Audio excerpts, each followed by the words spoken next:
Movies Lifestyle presenting Rise of the Planet of the Apes।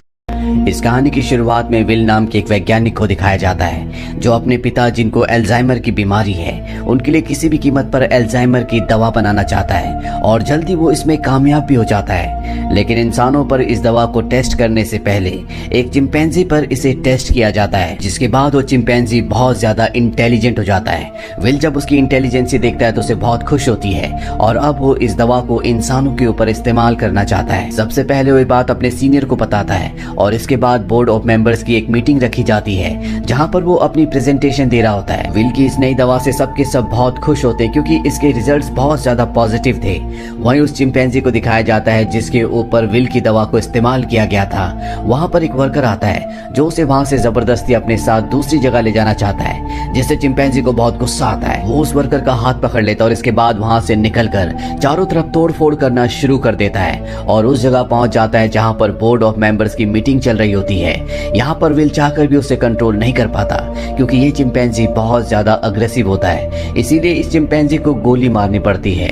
और अब chimpanzee की मौत के साथ साथ विल का ये पूरा का पूरा एक्सपेरिमेंट भी पूरी तरह से खत्म हो गया है। उसे इस दवा को इंसानों के ऊपर इस्तेमाल करने की इजाजत नहीं दी जाती। हालांकि विल अपने सीनियर को यानी कि बॉस को कन्विंस करने की कोशिश करता है कि मेरी दवा में कोई प्रॉब्लम नहीं है, लेकिन उसका बॉस साफ साफ मना कर देता है। वो कहता है कि अगर तुम्हारी दवा में प्रॉब्लम नहीं होती तो चिंपैंजी इतना ज्यादा अग्रेसिव नहीं होता, हमें बाकी चिंपैंजीज को भी मारना होगा जिनके ऊपर तुमने दवा को इस्तेमाल किया था।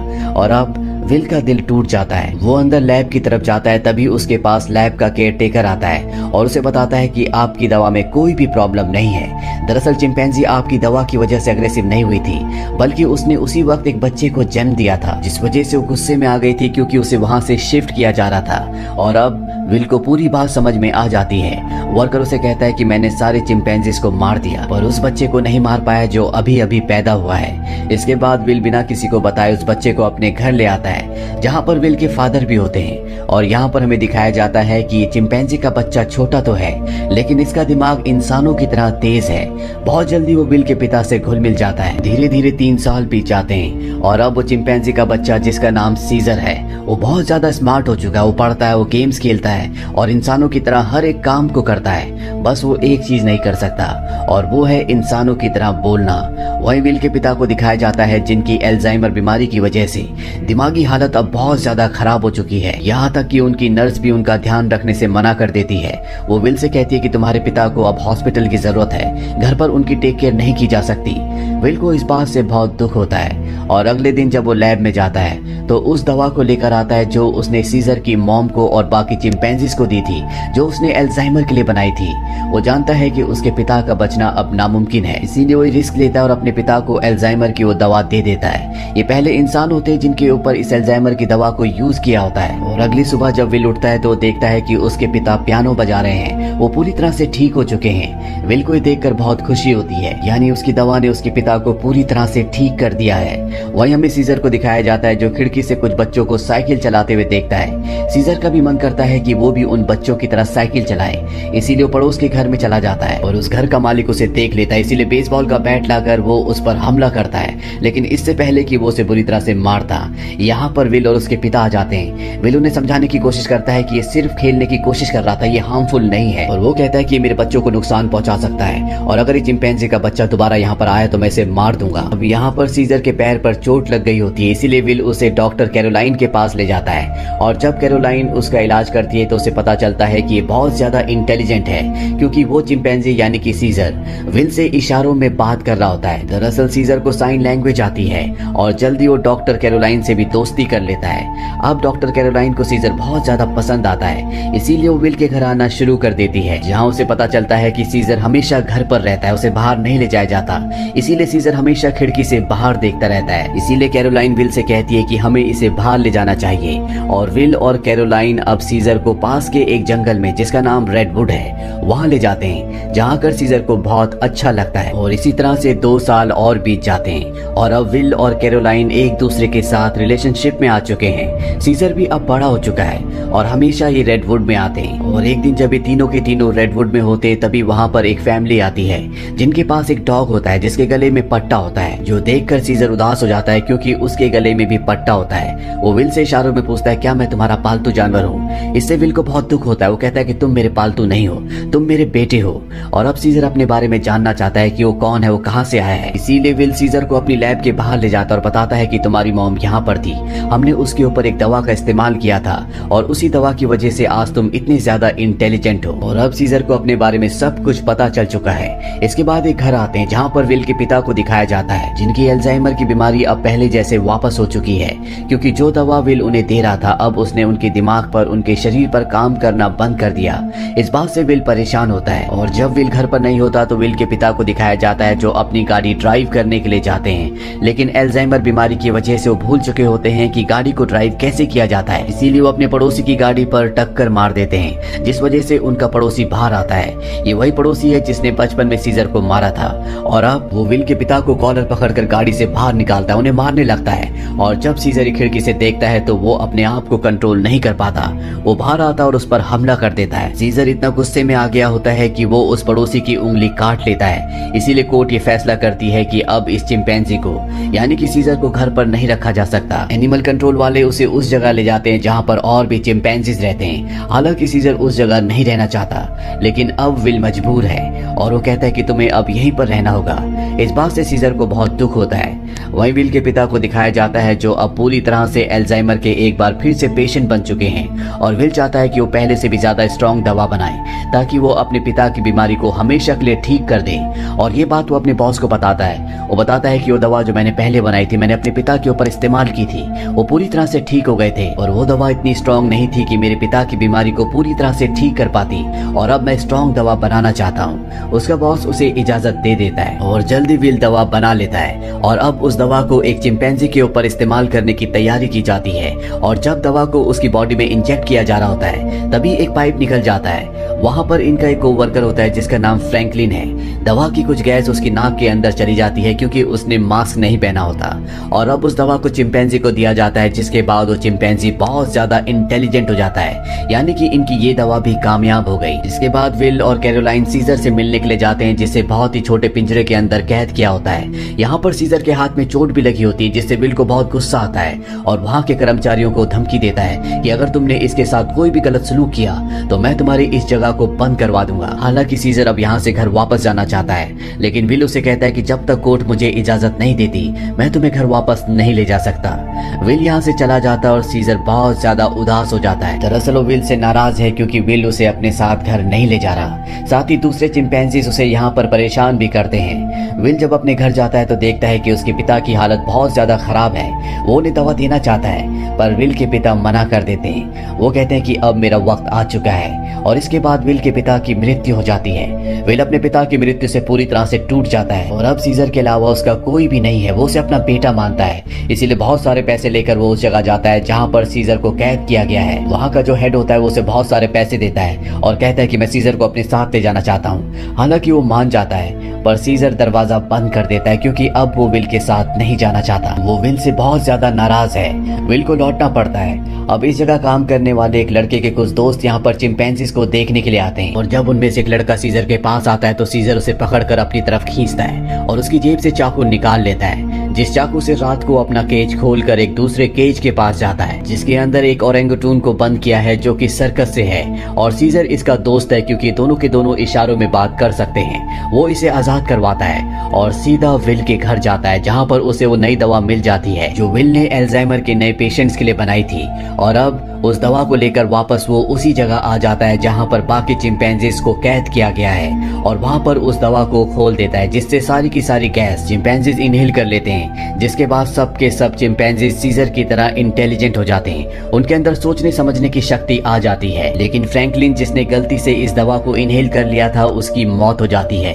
इसका मतलब ये है कि ये दवा सिर्फ चिंपैंजीज पर असर करती है, इंसानों पर इसका गलत असर होता है। वहीं सीजर को दिखाया जाता है जो अब बाकी चिंपैंजीज के साथ उस जगह से भागना चाहता है, लेकिन तभी वहाँ का एक वर्कर जो सभी चिंपैंजीज को बहुत टॉर्चर किया करता था वो आ जाता है और जब वो अपनी करंट वाली स्टिक से उन्हें करंट लगाने की कोशिश करता है तो सीजर उसका हाथ पकड़ लेता है। वो कहता है कि अपने गंदे हाथ मुझसे दूर रखो। और यहाँ पर पहली बार सीजर बोलता है नो। इसके बाद सीजर पंच मारकर उसे वहीं पर गिरा देता है और बाकी सभी चिंपैंजीज को आजाद कर देता है। और वो वर्कर उठकर एक बार फिर से अपनी इलेक्ट्रिक स्टिक लेकर इनकी तरफ बढ़ता है, लेकिन सीजर उस पर पानी फेंक देता है जिससे उसकी करंट लगने से मौत हो जाती है। इसके बाद सीजर सभी चिंपैंजीज को लेकर जू पहुंच जाता है। वहाँ के सभी चिंपैंजीज को ये आजाद करके अपनी टीम में शामिल कर लेते हैं और अब इस सब के सब विल की लैब में पहुंच जाते हैं। वहाँ पर भी बहुत सारे चिंपैंजीज होते हैं, ये उन्हें भी आजाद कर देते हैं और अब इन सब की एक टीम बन चुकी है और ये इंसानों के खिलाफ है। वहीं विल, जिसे सीजर की बहुत ज्यादा चिंता होती है, वो उस जगह कॉल करता है जहाँ पर सीजर को कैद कर रखा गया था और उसका कॉल कोई रिसीव नहीं करता। इसीलिए वो कैरोलाइन के साथ वहाँ पर पहुंच जाता है जहाँ पर एक जख्मी वर्कर होता है। वो उससे पूछता है कि यहाँ पर क्या हुआ। वो बताता है कि तुम्हारा चिंपैंजी सबको अपने साथ लेकर चला गया और वो पहली बार बोला भी था। और अब विल को समझ जाता है कि सीजर कहाँ गया होगा और अब विल समझ जाता है कि सीजर अपने सभी साथियों के साथ रेडवुड जा रहा है जहाँ पर बचपन में वो उसे ले जाया करता था। सीजर अपने साथियों के साथ रेडवुड की तरफ बढ़ रहा होता है। रास्ते में एक ब्रिज आता है जहाँ पर पुलिस इनका रास्ता रोक लेती है और इसके बाद चिंपैंजीज के और पुलिस के बीच में घमासान फाइट होती है। इनके ऊपर हेलीकॉप्टर से भी हमला किया जाता है और जब सीजर को नुकसान पहुंचने वाला होता है कि तभी यहाँ पर एक गोरिल्ला जिसका नाम बक होता है वो हेलीकॉप्टर के ऊपर कूद जाता है और हेलीकॉप्टर को क्रैश कर देता है जिससे उसकी जान चली जाती है। और तभी वहाँ पर चिंपैंजी कोबा आता है जो उस आदमी को मार देता है जो हेलीकॉप्टर से इन पर गोलियां चला रहा था। दरअसल कोबा वो चिंपैंजी है जिसकी बॉडी में लैब में नई दवा को इंजेक्ट किया गया था। और अब इस सब के सब रेडवुड पार्क पहुंच जाते हैं जहां पर विल भी कुछ देर में पहुंच जाता है। वो सीजर को आवाज लगाता है। एक दूसरा चिंपैंजी विल के ऊपर हमला करने वाला होता है कि सीजर उसे रोकता है। विल सीजर से कहता है कि तुम मेरे साथ घर चलो, नाराजगी छोड़ दो, नहीं तो पुलिस तुम सबको मार देगी। सीजर विल को अपने गले लगाता है और उसके कान में कहता है कि अब यही मेरा घर है। और विल समझ जाता है कि सीजर को उसकी दुनिया मिल चुकी है, वो उसके साथ लौट कर नहीं आएगा। इसीलिए विल इस जगह से चला जाता है और अब सीजर और उसके साथियों की ये एक नई दुनिया है। वो अपने सभी साथियों का यानी कि अपने ग्रुप का लीडर है। वही हमें विल के पड़ोसी को दिखाया जाता है जिसकी उंगली सीजर ने काटी थी। दरअसल ये एक पायलट होता है जो कि इंटरनेशनल फ्लाइट्स उड़ाता है और इसकी नाक से अब ब्लड निकलता है। दरअसल फ्रैंकलिन जो विल का कोलीग था जिसकी नई दवा के वायरस से मौत हो गई थी, वो दरअसल विल से मिलने उसके घर गया था, लेकिन तब उसकी मुलाकात इसी पड़ोसी से हुई थी। उसे खांसी आई थी जिससे खून के छींटे इसके ऊपर गिर गए थे और अब ये भी उस वायरस से इन्फेक्टेड है। ये इंटरनेशनल फ्लाइट्स उड़ाता है, इसका मतलब ये वायरस पूरी दुनिया में फैला देगा जिससे पूरी दुनिया बदल जाएगी। और होता भी ऐसा ही है। इस मूवी का सेकंड पार्ट जो सन 2014 में आया था उसमें दिखाया जाता है कि वायरस को फैले हुए आज 10 साल हो चुके हैं और अर्थ से इंसानों की बहुत बड़ी आबादी खत्म हो चुकी है। अब वही जिंदा रहता है जो जेनेटिकली इस बीमारी से, इस वायरस से इम्यून है। और ऐसा 500 बच्चों में एक ही बच्चा होता है जो जेनेटिकली इस बीमारी, इस वायरस से इम्यून हो। वही चिंपैंजीज को रेडवुड में दिखाया जाता है जो सैन फ्रांसिस्को के पास है। वो अब भी सभी चिंपैंजीज का लीडर है और अब पिछले 10 सालों में चिंपैंजीज पहले से भी ज्यादा स्ट्रॉन्ग और विकसित हो चुके हैं। इनका अपना एक इलाका है जहां पर इंसान नहीं आ सकते। सीजर का भी अब बेटा हो चुका है जिसका नाम ब्लू आई है। और एक दिन सीजर का बेटा जब अपने दोस्त के साथ जंगल में घूम रहा होता है तभी उनके सामने एक इंसान आ जाता है जो जंगल में अपनी टीम के साथ हाइड्रो इलेक्ट्रिक डैम देख रहा होता है ताकि पूरे शहर को इलेक्ट्रिसिटी दोबारा से दी जा सके।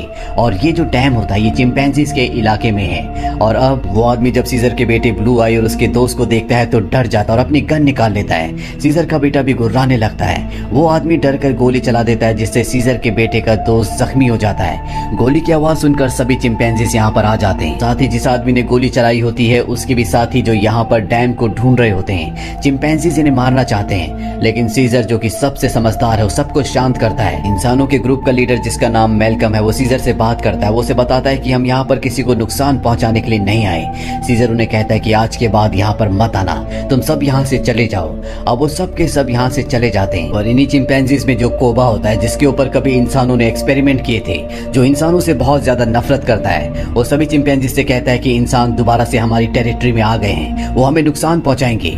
इन्होंने एक्सपेरिमेंट के दौरान मुझे बहुत तकलीफ पहुंचाई थी और मैं नहीं चाहता कि मेरे साथियों के साथ भी ऐसा ही हो। इसीलिए इंसानों को हमें अपनी ताकत दिखानी होगी।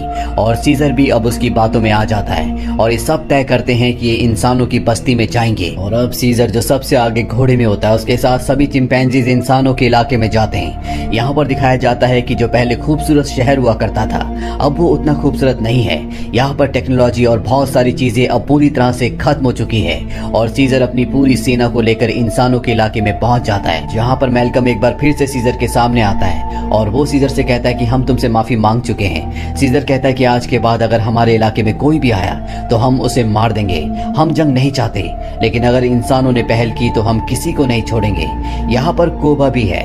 कोबा चाहता है कि वो इंसानों से जंग लड़े, लेकिन सीजर इंसानों को वार्निंग देकर यहाँ से पूरी सेना के साथ निकल जाता है। वहीं मैल्कम को दिखाया जाता है जो परेशान होता है क्योंकि जिस पावर प्लांट की इन्हें जरूरत है जिससे पूरे शहर में इलेक्ट्रिसिटी आएगी वो सीजर के यानी कि चिंपैंजीज के इलाके में है, जिस तक पहुंचकर इन्हें उसे ठीक करना होगा, तभी यहाँ पर बिजली आ सकती है।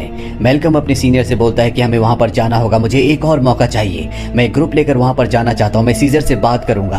और अब मैल्कम अपनी फैमिली और एक छोटे से ग्रुप के साथ जंगल के बाहर पहुंच जाता है, जहां पर वो सीजर को पूरी सिचुएशन समझाता है। सीजर इंसानों के साथ रह चुका है, उसे पता है कि इलेक्ट्रिसिटी का मतलब क्या है और इंसानों के लिए वो कितनी जरूरी है। सीजर कहता है कि एक शर्त पर तुम अंदर आ सकते हो, तुम्हें सारे हथियार हमारे हवाले करने होंगे। मैल्कम मान जाता है और अब अपनी टीम के साथ वो उस जगह पहुंच जाता है जहां पर पावर प्लांट है और इसके बाद ये यहाँ पर काम करना शुरू कर देते हैं। मैल्कम की वाइफ और उसका बेटा चिंपैंजीज के बच्चों से बहुत जल्दी घुल मिल जाते हैं और जब ये पावर प्लांट पर काम कर रहे होते हैं तभी एक चिंपैंजी को वहां पर छुपी हुई एक गन मिलती है और वो गन वो लेकर जाता है सीजर के पास। और जब सीजर को पता चलता है कि इंसान अपने साथ छुपाकर यहाँ पर गन लाए हैं तो उसका गुस्सा एक बार फिर से भड़क जाता है और वो मैल्कम और उसके साथियों को कहता है कि तुम जंगल छोड़कर चले जाओ। लेकिन तभी सीजर को पता चलता है कि उसकी पत्नी जो बहुत वक्त से बीमार थी, मैल्कम की पत्नी ने उसे दवा दी थी जिससे वो पूरी तरह से ठीक हो गई। सीजर ये देखने के बाद इंसानों को एक मौका और देता है। वो कहता है कि तुम्हारे पास एक दिन और है, तुम इस पूरे पावर प्लांट को ठीक कर सकते हो और उसके बाद यहाँ से चले जाना। दरअसल मैल्कम का एक साथी जो कि एक्स पुलिस ऑफिसर है, उसे चिंपैंजीज पर बिल्कुल भरोसा नहीं है, वो उनसे नफरत करता है। वही यहाँ पर गन्स लेकर आया होता है और इनके पास और भी गन्स होती हैं और जब ये गन्स एक दूसरे को पास कर रहे होते हैं तो ऊपर से कोबा देख लेता है। वो गुस्से से भर जाता है क्योंकि कोबा भी इंसानों से नफरत करता है और वो सीजर के पास जाता है। वो उसे बताता है कि इंसानों के पास और भी हथियार हैं, तुम्हें उन्हें हमारी टेरिटरी से निकाल देना चाहिए। सीजर उसे कहता है कि तुम्हें धीरज रखना चाहिए। इस बात से कोबा को गुस्सा आ जाता है। वो कहता है कि तुम्हें अपने साथियों की चिंता नहीं है, तुम इंसानों से प्यार करते थे क्योंकि तुम भी उन्हीं में से एक हो। और अब सीजर को इस बात पर गुस्सा आ जाता है। वो कोबा पर हमला कर देता है, उसे बहुत बुरी तरह से जख्मी कर देता है। कोबा यहाँ से सीधा उस जगह जाता है जहाँ पर इंसान और उनके हथियार हैं। वो वहाँ से इंसानों के हथियार लेता है और बहुत सारे इंसानों को मार देता है और उन्हें मारने के बाद वापस वो अपने इलाके में आता है, यानी कि जंगल के अंदर, जहाँ पर वो कई घरों को आग लगा देता है। साथ ही वो सीजर को भी गोली मार देता है। सीजर वहीं झाड़ियों में गिर जाता है और अब वो सब चिंपैंजीज के पास जाता है और कहता है कि इंसानों ने हमारे लीडर को यानी कि सीजर को मार दिया, वो हम पर हमला कर रहे हैं, हमें उन्हें सबक सिखाना होगा। दरअसल कोबा इंसानों के खिलाफ जंग का ऐलान कर देता है। साथ ही वो ये भी ऐलान करता है कि अब मैं तुम सबका लीडर हूँ। उसे सब लीडर मान लेते हैं और इंसानों से जंग लड़ने के लिए तैयार हो जाते हैं। वही इंसानों को दिखाया जाता है जहाँ उनके घरों में अब लाइट आ चुकी होती है क्योंकि पावर प्लांट ठीक हो चुका है। वो सब एक साथ मिलकर एंजॉय कर रहे होते हैं। वहीं सीजर अपनी पूरी की पूरी सेना के साथ उस जगह पहुंच जाता है जहाँ पर इंसानों के हथियार हैं। सबसे पहले इंसानों के हथियार को लूटते हैं और इसके बाद उन्हीं हथियारों से इंसानों के ऊपर हमला कर देते हैं। कई इंसानों को मार दिया जाता है। यहाँ पर वो छोटा चिंपैंजी भी होता है जिसे जंगल में एक इंसान ने गोली मारी थी और अब कोबा उसे हथियार देता है और कहता है कि तुम्हें इंसानों को मारना होगा, पर वो मना कर देता है क्योंकि सीजर ने उससे सिखाया था कि कभी भी किसी भी इंसान पर बिना वजह हमला मत करना। और जब कोबा का वो ऑर्डर नहीं मानता तो कोबा उसे मार देता है। साथ ही जो चिंपैंजीज उसका हुक्म नहीं मानते वो उन्हें कैद कर लेता है। वही जंगल में मैल्कम और उसकी वाइफ को दिखाया जाता है। जब वो आ रहे होते हैं तभी वहां पर उन्हें सीजर दिखता है जो बहुत बुरी तरह से जख्मी होता है। वो सीजर को अपनी गाड़ी में अपने घर ले आते हैं, उसका ट्रीटमेंट करते हैं और अब जब सीजर होश में आ जाता है तो वो उन्हें बताता है कि मेरे ऊपर हमला मेरे एक साथी जिसका नाम कोबा है उसने किया है। मैल्कम को भी यहाँ पर पूरी बात समझ में आ जाती है और अब वो जल्द से जल्द सीजर को पूरी तरह से ठीक करना चाहता है, इसीलिए वो उसके लिए मेडिकेशन लेने के लिए जाता है।